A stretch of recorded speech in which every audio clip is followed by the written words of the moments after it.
में, नागरिकता के पक्ष में कोई लड़ाई तब हम लड़ पाएंगे, संविधान के पक्ष में कोई लड़ाई तब हम लड़ पाएंगे, समता, न्याय, बराबरी और बंधुत्व के पक्ष में लड़ाई को थोड़ा और बड़ा किया जाए, अपने दिलों को थोड़ा और बड़ा किया जाए। और इसलिए बड़ा किया जाए कि परिवार जितना बड़ा होता है उतना मजबूत होता है, उतना ताकतवर होता है, इसकी हैसियत उतनी बड़ी संविधान को लहराते दें।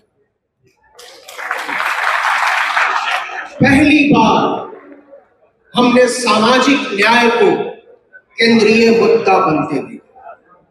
पहली बार हमने देखा कि कोई चुनाव आदमी और आदमी की बराबरी के नाम पर लड़ा जा रहा है। इसके लिए आप सब लोग बधाई के पात्र। लेकिन इससे आगे का सवाल कि क्या इसके बाद ये लड़ाई खत्म हो जानी चाहिए? क्या हमने वो सब हासिल कर लिया है जो किसी भी चुनाव से हम हासिल करने की उम्मीद करते हैं?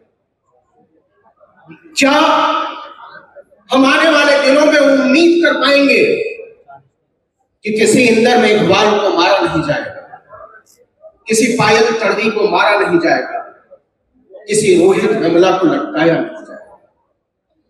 और अगर ये उम्मीद हमारे दिलों में नहीं है तो ये लड़ाई अभी बाकी है। और ये लड़ाई उस रोज तक चलेगी जिस रोज तक एक भी आदमी को, एक भी औरत को, एक भी बच्चे को मारा जा रहा है, सताया जा रहा है, दबाया जा रहा है।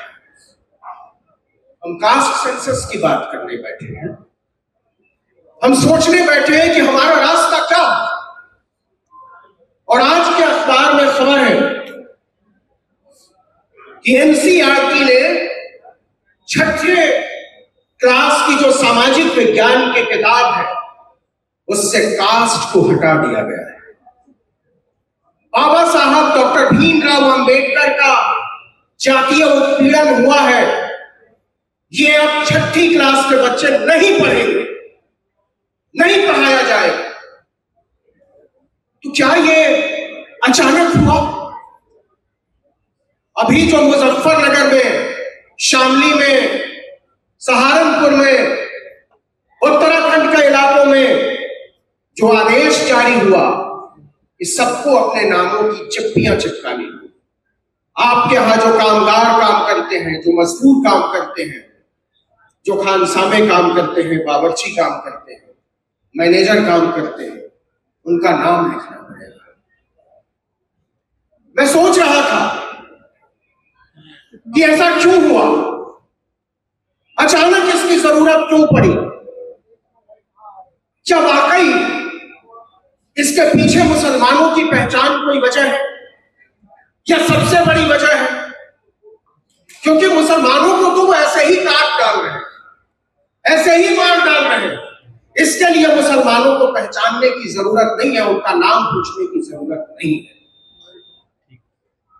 मुसलमानों ने इस मुल्क में कभी भी अपनी पहचान नहीं छुपाई, अपना नाम नहीं छुपाया, अपनी उपासना पद्धति नहीं छुपाई। तो फिर वो किसकी पहचान करना चाहते हैं, किसका नाम जानना चाहते हैं, किसका गोत्र जानना चाहते हैं? और मैं आपको चेतावनी देना चाहता हूं कि अगर आप सोच रहे हो कि मुसलमानों की पहचान के नाम पर जो लोग पीछे छुपे हुए हैं वो बचे रह जाएंगे, तो गलत सोच रहे हो। कल को वो दलितों से, पिछड़ों से, आदिवासियों से कहेंगे अपने माथे पर तुम्हें अपनी जात का नाम चिपकाना।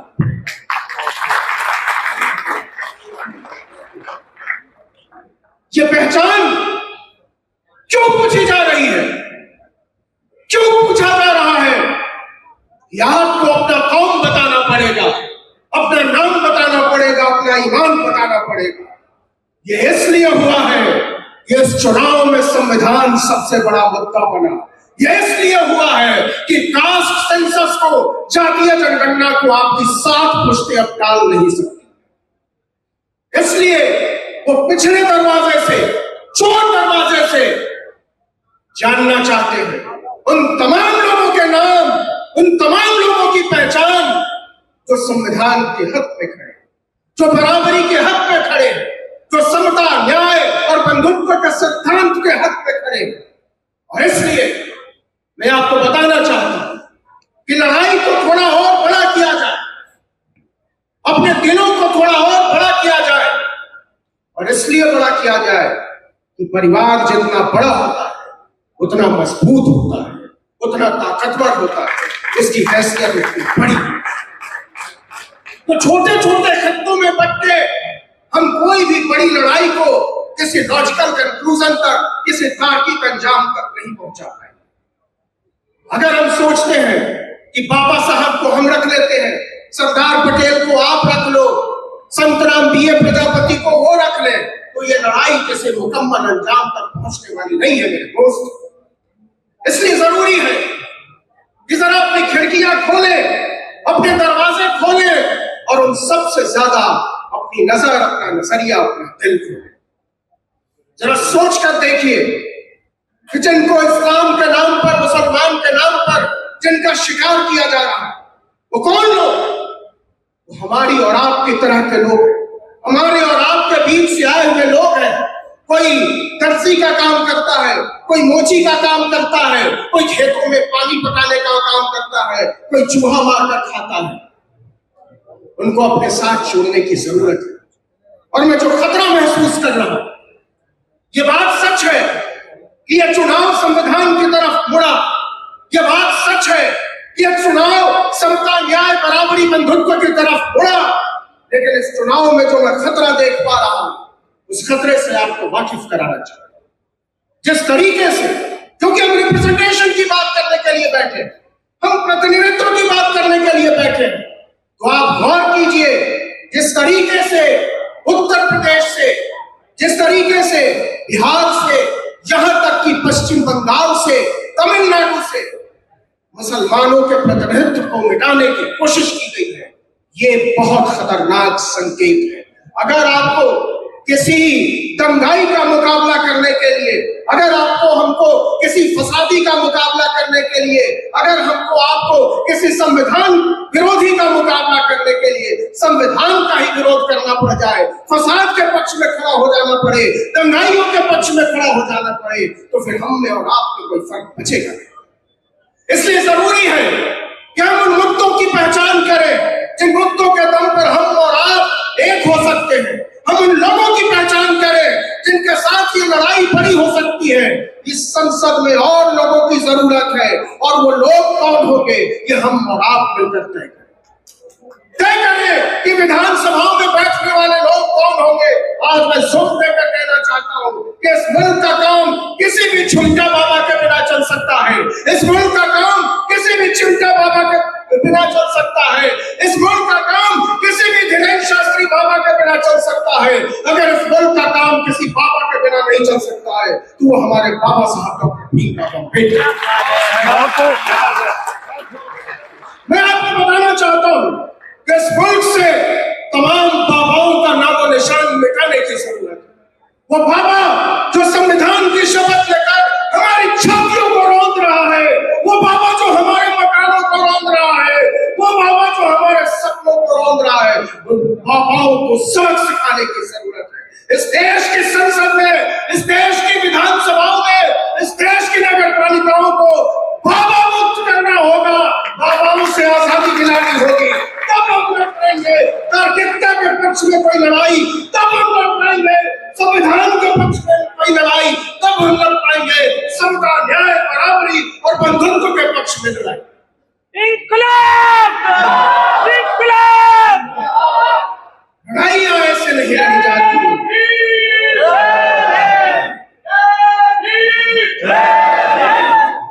इसलिए मैं संक्षेप में, मेरे बाद 4 लोग, सिर्फ इतना कहना चाहता हूं कि हम और आप जब यहां से जाएं, बिहार, बंगाल, राजस्थान की मेरी बहन बैठी है, उत्तर प्रदेश, अपने गांव गिराओ, तो लोगों से कहें कि जो लड़ाई हम लड़ रहे हैं उसके लिए बहुत बहुत बहुत ज्यादा लोगों की जरूरत है।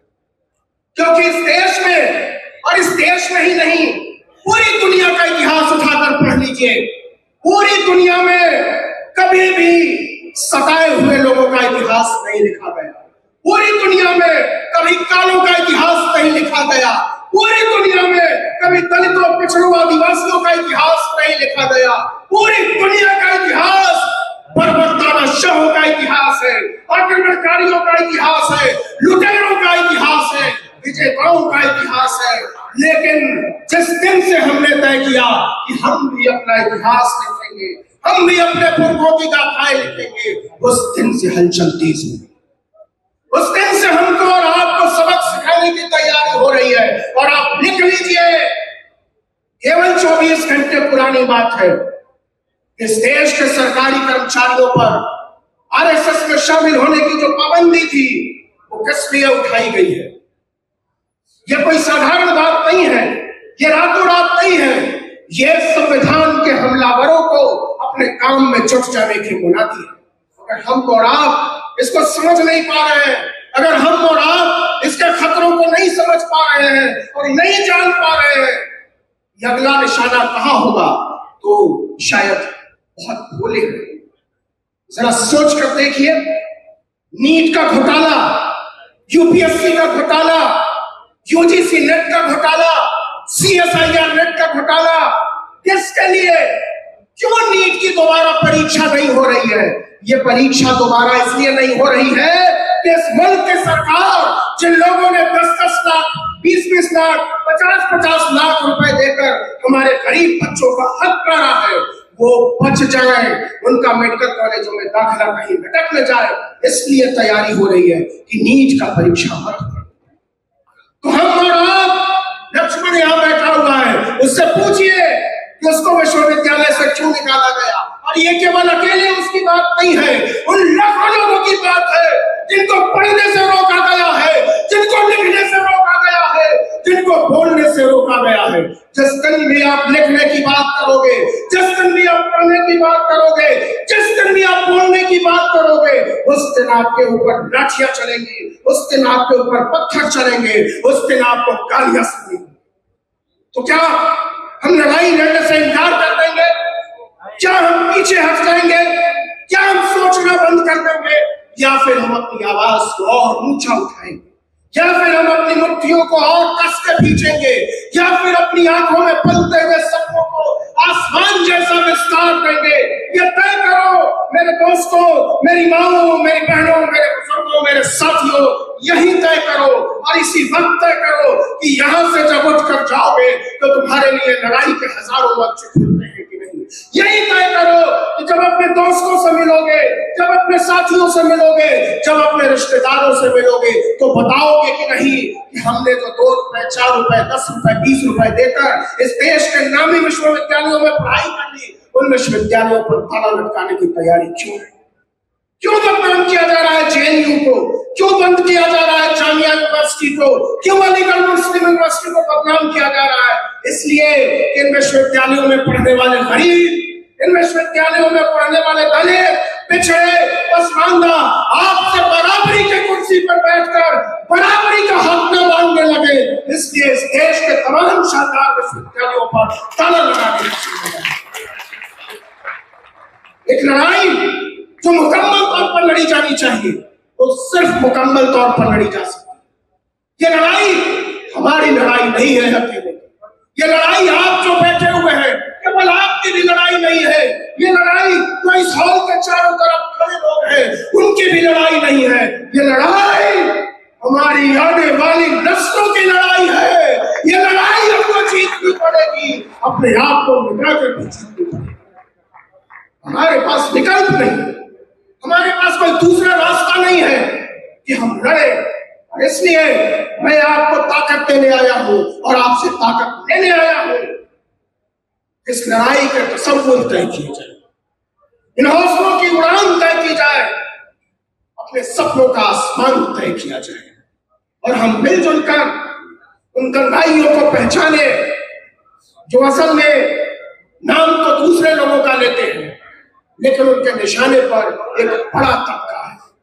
इस देश में दलितों को, पिछड़ों को, आदिवासियों को, पसमानदा को किनारे करके जो राजनीति रचने की कोशिश की जा रही है, उस राजनीति को बुखार फेंकने की जिम्मेदारी आप में से हर एक की है। और इसलिए आखिर में मैं केवल इतना कहना चाहता हूं कि करा के दंगा,